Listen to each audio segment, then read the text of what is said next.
Gente, temos conversado ao longo desse mês sobre a verdadeira espiritualidade. E foi muito gostoso, semana passada, a gente lembrar e saber que na verdadeira espiritualidade o poder de Deus se manifesta. Isso é real demais, real demais. Foi muito gostoso ouvir e a minha mente foi levada a ver aquele coxo pulando do templo.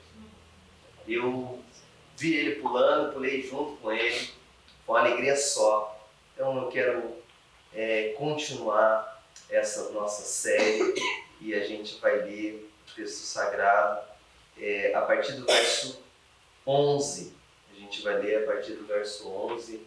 E só que antes da leitura desse texto, eu queria orar uma vez mais. Ele orou para que o Senhor fale aos corações das crianças e o Senhor precisa falar. É tão bom que Deus fala com a gente. É muito bom. E essa é a minha oração. Deus fale com a gente hoje, uma vez mais, de acordo com a bondade e misericórdia dele. Oremos uma vez mais. Senhor, nós estamos diante do Senhor. E é tão bom cantar que o Rei é exaltado, para sempre exaltado.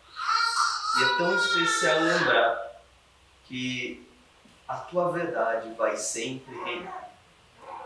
Senhor, Deus bendito, que a tua verdade reine uma vez mais aqui.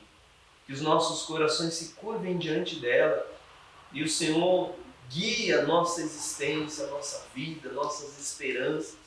Corrija, Senhor, nossos rumos a partir dessa verdade poderosa. Em nome de Jesus, nós suplicamos a ação do Teu Espírito aqui.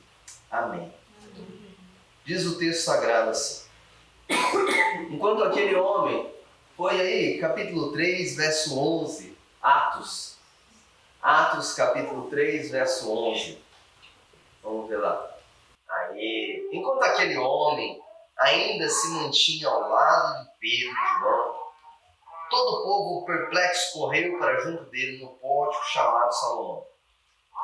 Quando Pedro viu isso, dirigiu-se ao povo dizendo: Israelitas, porque eles estão admirados com isto, ou porque estão com os olhos fitos em nós, como se pelo nosso próprio poder ou piedade tivéssemos feito este homem andar. Vou ler até aqui com vocês e depois nós vamos acessar a continuidade desse texto aqui. Mas olha o espetáculo do que aconteceu. Um negócio que não acontece todo dia, né? E em primeiro momento a gente fica assim olhando, né? Lembrando o que aconteceu. Pedro e João estavam indo para o templo, a hora da oração. Em muitos aspectos, o dia a dia da experiência da religião judaica continuava-se presente. Não tinha nenhum problema continuar orando, continuar indo ao templo, continuar fazendo canções. Isso não foi alterado. Uma série de outras coisas em termos daquilo que justificava o povo foi alterado.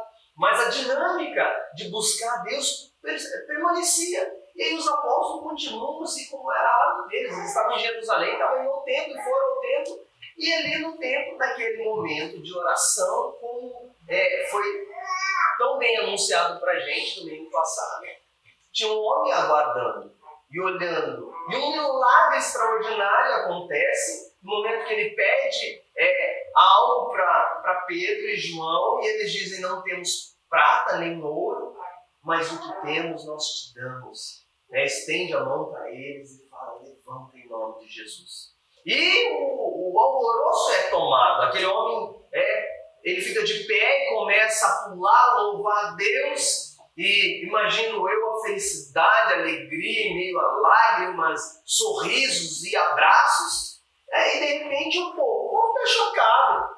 E eu ficaria chocado também, perguntando assim: quem fez isso? Quem aprontou essa proeza? E aquele pessoal olha e começa a chegar a conclusões por si mesmo. É inevitável. A gente, diante de determinados fatos, nós chegamos à nossa conclusão. E eu quero falar hoje sobre o testemunho, porque a espiritualidade cristã é marcada por testemunho. Nós somos incentivados por Deus a dar testemunho, a falar do Senhor, a falar do que Ele tem feito na nossa vida. E eu queria chamar a atenção para você sobre essa realidade. Porque é o seguinte, as maravilhas de Deus, elas não se auto-explicam. Esse é o primeiro ponto que eu queria destacar para vocês. O que Deus faz em nossas vidas, eles não são auto-evidentes, não vem com legenda inferior dizendo assim, ó, isso tudo que vocês estão vendo representa isso. Não. Deus faz maravilhas na minha e na sua vida. Deus tem feito maravilhas na nossa comunidade. Ao longo da história, da sua jornada com Deus, Ele vai fazer maravilhas. O detalhe é o seguinte, às vezes presumimos que as pessoas vão entender o que está acontecendo. Que elas vão concluir, fazer e tirar as melhores conclusões. E de fato, não é isso que acontece. E Pedro chama a atenção daqueles homens e fala assim, ó, no verso 12. Por que vocês estão admirados com isso? Ou por que estão com os olhos fixos em nós? Como se pelo nosso próprio poder ou piedade tivéssemos feito este homem andar. Essa maravilha do que vocês estão vendo aqui não se trata da nossa capacidade, da nossa piedade, da nossa habilidade. Não se trata da gente. Não diz respeito a gente. Vou falar uma coisa para vocês. Deus começa a ver o que... Deus começa a fazer coisas em nossas vidas.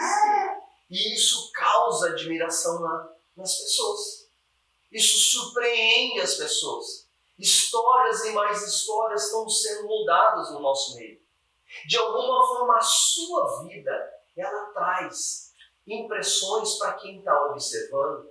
E essas pessoas ficam se perguntando, por quê? Por que esse sujeito é tão dedicado ao trabalho dele? Por que ele faz tudo tão aplicado? Por que ele é tão empenhado? Por que essa família se mantém unida? Por que essa família se mantém ajustada? Às vezes algumas pessoas olham para um sujeito, uma mulher, um homem, que vê a vida deles mudando e daí eles comentam assim, cansou de aprontar. Tomou um jeito agora na vida. Tá tomando um jeito, fumando, parou de beber, parou de fumar, agora passou a dar valor na família. Eu acho que cansou. É natural que as pessoas concluam, elas não sabem a razão de você ser como é. Elas não fazem ideia porque a sua agenda não é uma agenda marcada por corrupção, porque a sua agenda não é marcada por maldade, por egoísmo, por viver do jeito que o mundo diz que você tem que viver. E aí o detalhe, por que eu estou falando isso aqui? Porque, gente, a espiritualidade cristã, o caminho com Deus, exige de nós testemunho. Exige que a gente explique para as pessoas por que vivemos a vida do jeito que vivemos. E em primeiro momento a gente tem que explicar para elas o seguinte, olha, se por um acaso você está concluindo que a minha vida é boazinha, é ajustada, eu estou cuidando da minha família, eu estou valorizando o meu trabalho, eu estou fazendo coisas adequadas, eu trilho o caminho da retidão, porque eu sou bonzinho, porque eu sou boazinha, porque eu sou um bom sujeito, porque eu me atinei e resolvi mudar a minha vida. Você está muito enganado. Não se trata de mim. Não se trata de você. Tem vida sendo transformada na nossa comunidade. Sexta-feira a gente teve uma pitadinha disso. Quem esteve aqui na oração ouviu coisas lindas acerca de algumas pessoas que a vida delas está sendo profundamente transformada. E vou falar uma coisa para vocês. Se alguém, eu acho, hoje de manhã, visitou-nos um casal. Um casal que eles são aqueles que fizeram uma locação para uma família que tem chego aqui na igreja. E eu fiquei assim, imaginando a preocupação desse casal. Por quê? Porque essa casa foi locada com a família, uma pessoa da família recém-iniciada no trabalho. Então foi sem fiador, foi sem indicação e precisou já de antemão pagar um aluguel e pagar um calção. E a pessoa tinha acabado de trabalhar, então não tinha salário. Eu fico imaginando que essa pessoa foi contar para o dono da casa acerca de quem pagou. E sabe quem pagou boa parte desse recurso? membros dessa igreja. Essa comunidade junto com o Ministério da Misericórdia. Houve um envolvimento e um constrangimento. E daí eu vou contar para vocês. Hoje o casal, os donos do imóvel, vieram junto tomar um café.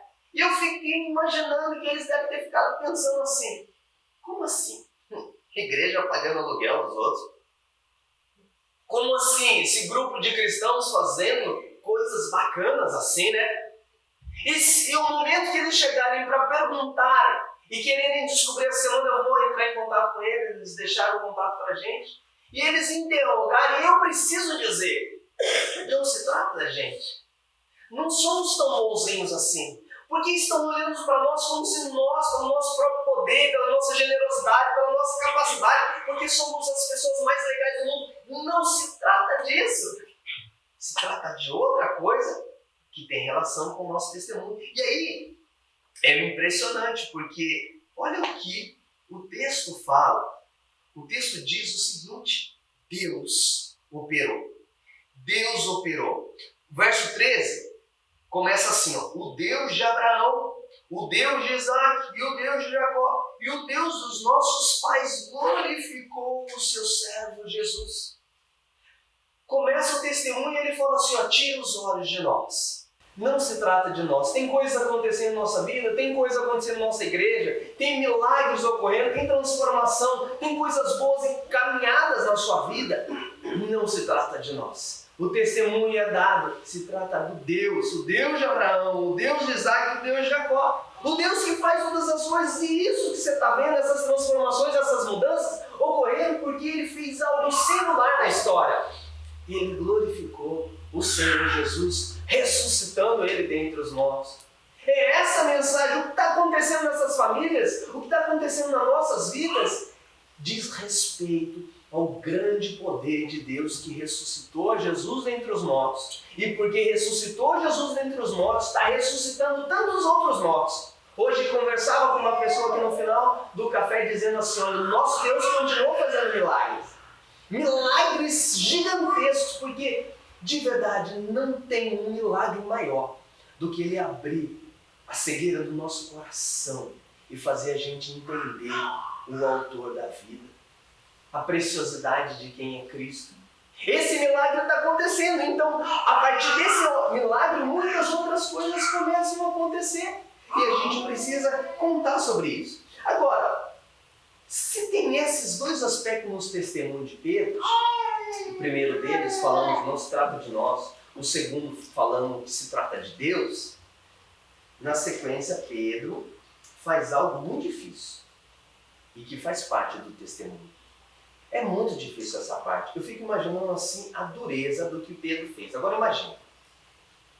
Ele está no templo, ele está olhando para aquela multidão de judeus, prestando muita atenção, com um coração muito vibrante. De repente ele vem com aquela parte da conversa que deixa todo mundo desanimado. Presta atenção no que ele faz.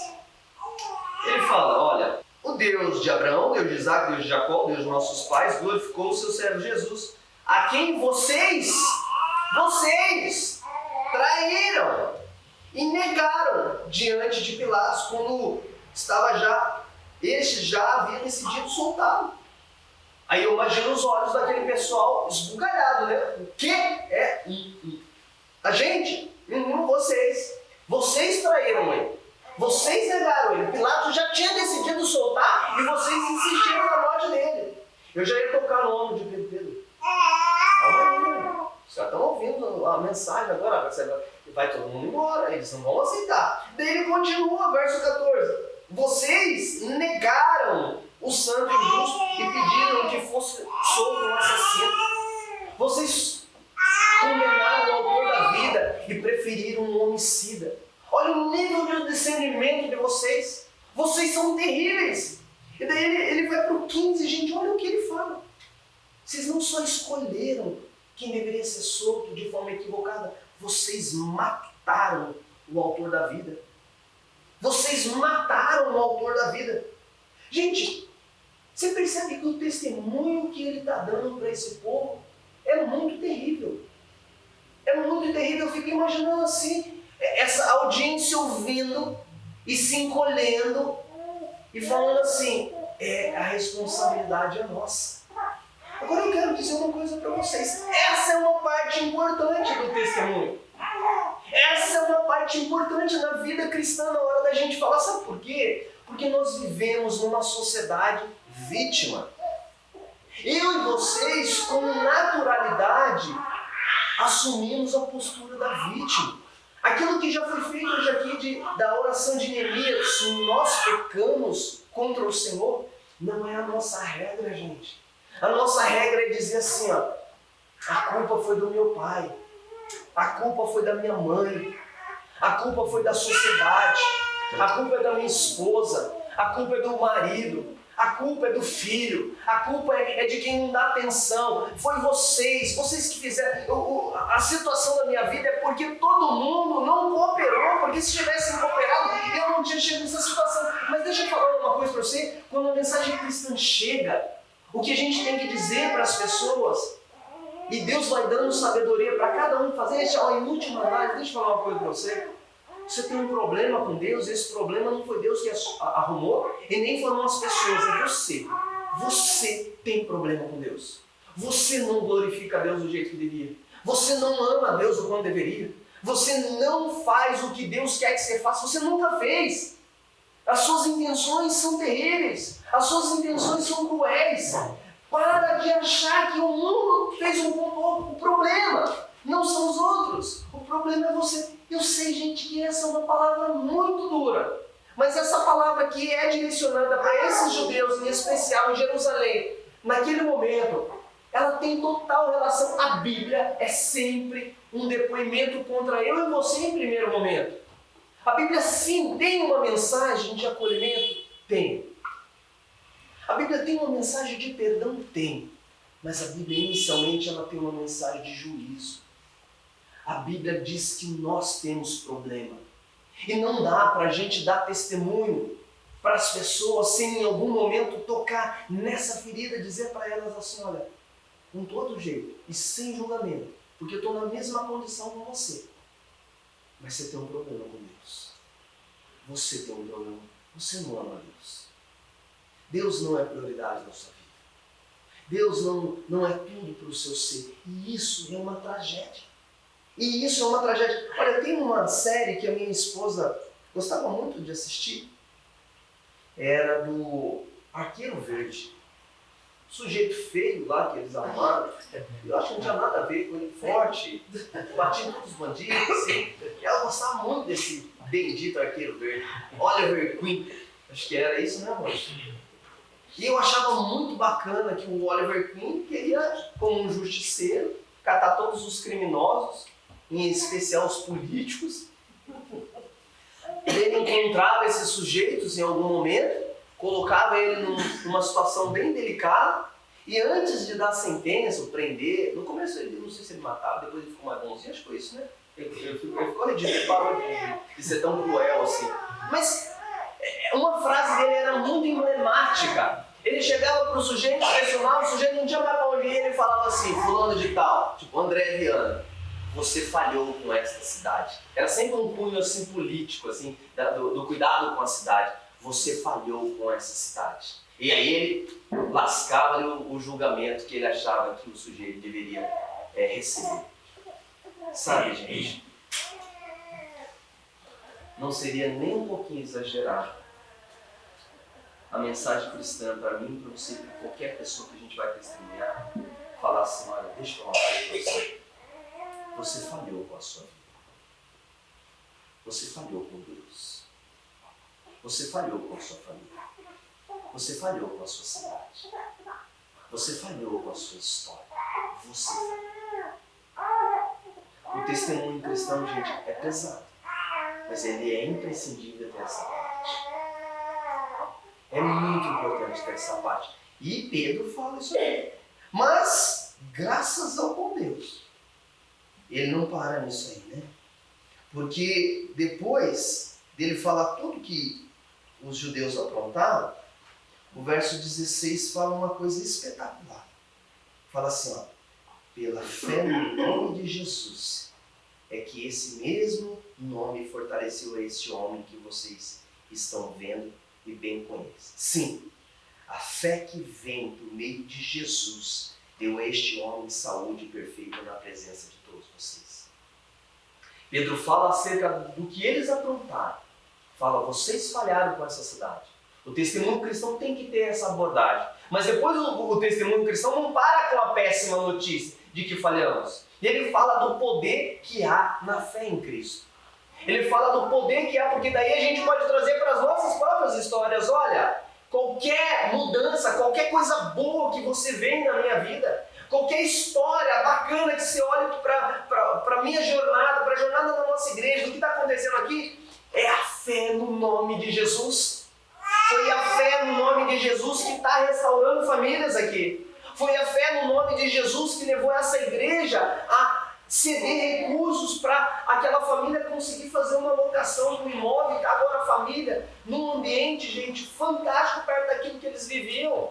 É a fé no nome de Jesus que está fazendo você caminhar com beleza, esperança e valores para o seu coração. Não se trata da gente. E é interessante que o testemunho dá essa guinada de falar, você falhou com essa cidade, mas depois o testemunho vem com a fé de Jesus para dizer exatamente o quê? O que Pedro queria? Pedro estava diante de uma grande audiência e ele não foi ali para testemunhar e falar assim, olha, agora tem milagre aqui para todo mundo. Todo mundo agora. Essa não era a olha. E é bonito ver um coxo lá, eu imagino. Não sei se Deus um dia vai me dar a chance de ver isso aí. Eu estou muito contente de ver gente defunto ressuscitar para a vida em Deus. Estou muito feliz. Uma coisa que me alegra é ver uma pessoa amar Jesus. É ouvir uma pessoa, como a gente ouviu sexta-feira aqui, uma pessoa falando assim, ó, a minha vida era depressão, era tomar remédio para dormir, era não ver razão em cada dia de desespero, e agora eu acordo feliz e vou ler a Bíblia. E as histórias da Bíblia e a vida com Deus tem me dado esperança. Eu sou muito feliz. Eu louvo a Deus por essa igreja e por Jesus. Ouvimos isso sexta-feira. Não tem preço ouvir um negócio desse. Isso é fantástico. E eu vou falar para vocês. Aí Pedro não parou o sermão para falar assim, gente, é o seguinte, faça a fila aqui agora, porque todo coxo vai levantar, todo doente vai ser curado. E diga-se de passagem que seria um negócio muito massa se ele fizesse isso. Mas ele fala, não, tem um negócio mais importante para dizer para vocês. Tem uma coisa que substitui. Isso aqui, o coxo levantar café pequeno perto do que eu vou contar para vocês. Tem um negócio bom para todo mundo que está ouvindo aqui. E daí ele vai. Olha o verso 19. Ele começa a falar algumas coisas nesse sentido. Diz assim, ó, portanto, arrependam-se e se convertam para que sejam cancelados os seus pecados. Verso 23. Olha o que ele fala. Quem não der ouvidos a esse profeta será exterminado no meio do povo. Verso 26.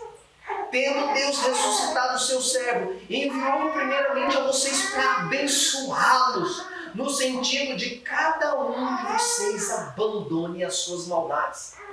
Eu estou citando esses 3 textos para dizer para vocês que o nosso testemunho, ele diz respeito à coisa mais extraordinária que é o ser humano abandonar uma vida de rebelião a Deus e voltar-se para o Criador. Aquela cura, naquele contexto, foi o estopim para Deus fazer o grande milagre na vida de muita gente. E esse milagre qual é, André? É as pessoas pararem de dar as costas para o Deus vivo e olharem para Ele e receber o abraço apertado do Pai e receber o nome de filho amado, de filho que agora é cuidado pelo Pai. Essa é a coisa extraordinária do testemunho. Se a nossa vida desperta o interesse de alguém sobre o que está acontecendo, ou se a nossa igreja em algum momento gera aquele convite de despertar nas pessoas assim, o que é isso que vocês fazem? Por que vocês estão tão entusiasmados com esse negócio? Por que você vai, Alex, de manhã nessa igreja, de noite nessa igreja? Por que você vai durante a semana, se encontra com esse pessoal? Por que tão empolgado? E olha que curioso, nessa jornada aí, vocês, o ano inteiro, mas que fanatismo que é esse? Por quê? Daí a pessoa olha essa parte, mas depois começa a ver um desdobramento na sua vida. O que está acontecendo? Aí você vai contar. Mas você vai contar para quê? Por que Deus está fazendo coisa na nossa vida, gente? Uma vida de quem caminha com Cristo começa a despertar nas pessoas um interesse. O que é isso? E aí é gostoso a gente dizer assim, olha, sabe o que acontece na minha vida? Na minha vida, Jesus está transformando. E isso que Jesus está fazendo na minha vida, Ele quer fazer na sua também. E aí a gente conta a boa notícia e de uma forma inexplicável, o Senhor ressuscita mortos através do nosso testemunho. Gente, esse é o testemunho do Evangelho. Quando eu olho para isso, né, eu vejo aqui Pedro falando assim, olha, Deus quer abençoar vocês. Quer abençoar vocês. Deus quer abençoar vocês. Isso você pode falar para qualquer pessoa. Deus quer te abençoar. Mas olha como termina a fala de Pedro, no sentido de que cada um abandone as suas maldades. Cada um de vocês abandone as suas maldades. A gente tem caminhado com algumas pessoas que Deus tem trazido, estão se preparando para batismo, logo vamos ter um grande testemunho aqui. E foi muito legal essa jornada, de entender que no primeiro momento algumas pessoas chegaram aqui na igreja por conta do Ministério de Misericórdia. Vieram para comer um pão, porque na quarta-feira o trabalho da igreja aqui da Mesa Solidária, a pessoa vem, e a pessoa fala assim, estou precisando muito de ajuda. E em primeiro momento, a ajuda mais emergencial era o quê? Era comer. Era comer e ter um prato de comida, e ter uma compra, e a igreja cedeu cesta básica. E daí, no segundo momento, o Ministério de Misericórdia da igreja trabalha com essa perspectiva. Ele fala assim, olha, o problema dessa pessoa é mais do que a ausência do alimento. Tem um problema muito maior, que essa pessoa precisa ter um encontro com o Salvador. E aí a gente começou a orar e ensinar, orar e ensinar, orar, ensinar e pregar. E de repente o Senhor Jesus faz um grande milagre. E essa pessoa agora entende, peraí, não, é mais do que comer. E comer não é pouca coisa, gente, para quem tem fome. Mas é muito mais do que comer. E daí essa pessoa descobre, não, é mais do que morar. E daí ela descobre, é uma nova vida. E agora as coisas estão acontecendo, mas qual é o deslumbre? Qual é o coração de tudo isso? É a transformação. Sabe por quê? O que está acontecendo na vida dessas pessoas? Elas estão entendendo assim, eu preciso abandonar uma vida que desagrada a Deus e viver uma vida que louva o Criador. E essa vida é vida boa. Viver para agradar o Criador é vida boa. Todos os caminhos deles são de justiça. Todos os caminhos deles são de retidão. Não tem nada nos caminhos de Deus que faça mal para o nosso coração. É um caminho delicioso. E aí vem a alegria. A alegria do louvor, a alegria da expressão de Jesus transformou. E Jesus está transformando a minha vida. Gente, logo, 23 de outubro a gente vai ter a nossa eleição pastoral aqui. E vai ter também a eleição de diáconos. Nesse dia a gente vai ter um almoço aqui, se Deus quiser vai ser um feijoada, aleluia, vai ter uma feijoada boa, não venham pela feijoada, tá, pedreiro? Mas sabe o que vai ser o filé mignon? Vai ser o batismo, gente. O batismo de um tantão de gente, né, Alex? De um tantão de gente que está se rendendo ao Senhor, entendendo que a caminhada com Jesus, e gente, a gente vê a coisa mais especial do mundo, alguém se entregando para o Senhor, alguém se entregando e falando assim, Jesus Cristo é meu Salvador, e essa pessoa testemunhando assim, olha, Ele mudou a minha vida. Gente, essa é a razão de ser da igreja, é por isso que estamos aqui, é para testemunhar do Evangelho, é para falar do que Jesus está fazendo e ver Ele fazer mais coisas. Gente, eu estou doido para ver muito mais coisas acontecer até esse final de ano, e eu quero te convidar a isso. Eu quero te convidar a isso. De repente, na sua vida, você fica se indagando assim, André, como eu posso participar disso? Como eu posso testemunhar? Eu queria que você orasse e falasse assim, Deus, o Senhor tem feito coisas na minha vida. Me dá a chance de falar para as pessoas acerca do que o Senhor está fazendo na minha vida. E aí, a parte mais deliciosa, mais ainda do que testemunhar, testemunhar de Jesus é bom, gente. Mas quando Jesus decide usar o nosso tão fraquinho testemunho, porque perto da grandeza de Deus, nosso testemunho é fraco. E ele pega esse testemunho que a gente acha que não valeu nada. E de repente a pessoa fala assim, meu Deus. Daí ela começa a se deslumbrar e fala assim, eu vou seguir esse Jesus aí. Esse Jesus de vocês aí, eu quero saber mais dele. Eu quero conhecê-lo mais. Ah, gente, de verdade eu não sei assim, o que é precioso na sua vida? A gente acabou de ler um texto que diz só disso. Ele diz de um coxo que foi curado e de um testemunho que foi feito. E daí no capítulo seguinte você vai ver um tanto de gente que se converte por causa desse testemunho de Pedro. A Bíblia é sobre isso. É sobre a história de Jesus de Nazaré. A nossa missão é contar e viver a história de Jesus de Nazaré. O que é o filé mignon da sua vida? Quais são os valores da sua vida? O que é prioridade na sua vida? O que você mais tem vontade de fazer? Eu vou falar para você. Deus, eu tenho certeza disso pelo Espírito Santo, quer que uma das coisas mais preciosas na nossa vida seja a chance de falar do nome do Filho dele. Ou a chance, pelo menos, de que a nossa vida cause perguntas nas pessoas.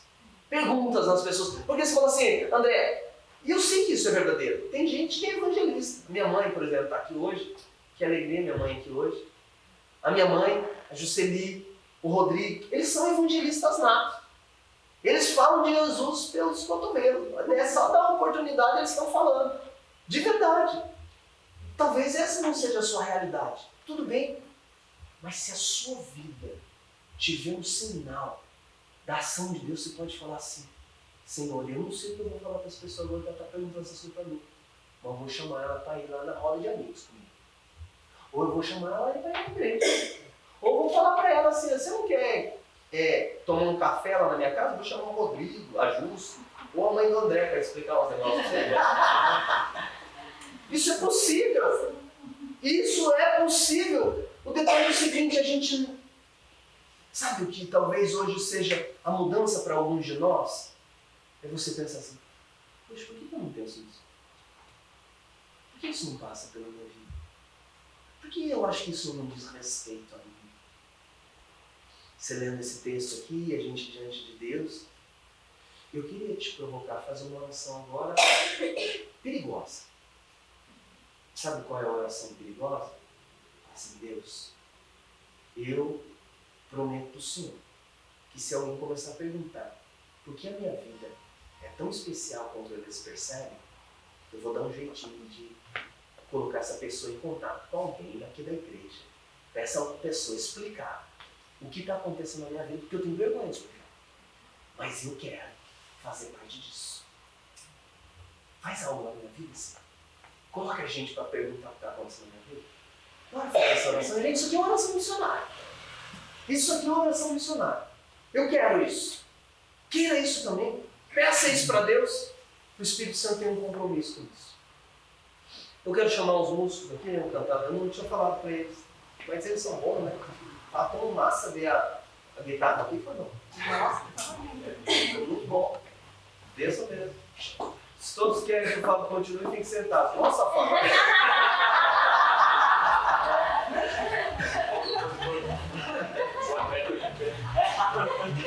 Só a gente não quer, mas a maioria quer, Fábio. Eu me amarro ver gente confessando o nome de Jesus, falando assim, Senhor, eu te amo. Minha emoção aqui na sexta-feira ver a Doni falar o quanto Jesus está sendo especial para a vida dela. Quando eu orei por essa mulher, quando eu pedi a Deus, eu expliquei o evangelho para ela, de cima para baixo, de baixo para cima, direito para esquerda, ela não entendia. Eu orava e pedia oração, gente, ora comigo. Deus explodiu o coração dessa mulher. E Deus explodiu o coração dela. Ela ama Jesus agora. Isso é demais, isso é o evangelho, isso é a vida da igreja, isso é a sua vida. Faz disso a sua prioridade.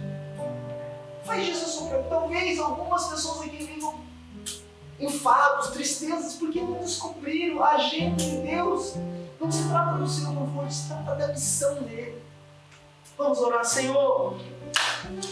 Nós queremos, Deus, participar da tua missão. Nós não somos Pedro, ele é um cara extraordinário, Senhor. Nós não temos a habilidade de pregar tão bem quanto Pedro, Senhor. Mas o Senhor foi quem usou Pedro. Foi o Senhor que curou aquele coxo, não foi nem Pedro. Foi o Senhor que arrumou toda aquela agenda para o seu nome ser testemunhado. Então, Deus, nós ousamos fazer essa oração aqui, Senhor. Se o Senhor fizer coisas nas nossas vidas, e as pessoas perguntarem o que estava acontecendo, nós vamos dar um jeito de dizer para elas que foi Jesus, que não se trata da gente. A gente vai trazer pessoas para perto, vamos pôr a turma boa aqui da fala da igreja para contar para elas. Mas Deus, nós oramos, faz coisas na nossa vida que nós vamos nos comprometer em apontar o Teu nome para o Senhor ser glorificado. É isso que queremos, Senhor. Que pessoas te conheçam e confessem a Jesus de Nazaré, o nosso Senhor. Tu és grande, Senhor, e nós queremos que o Senhor seja exaltado em nome de Jesus. Vamos ficar de pé e cantar.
Dizer que sou grato.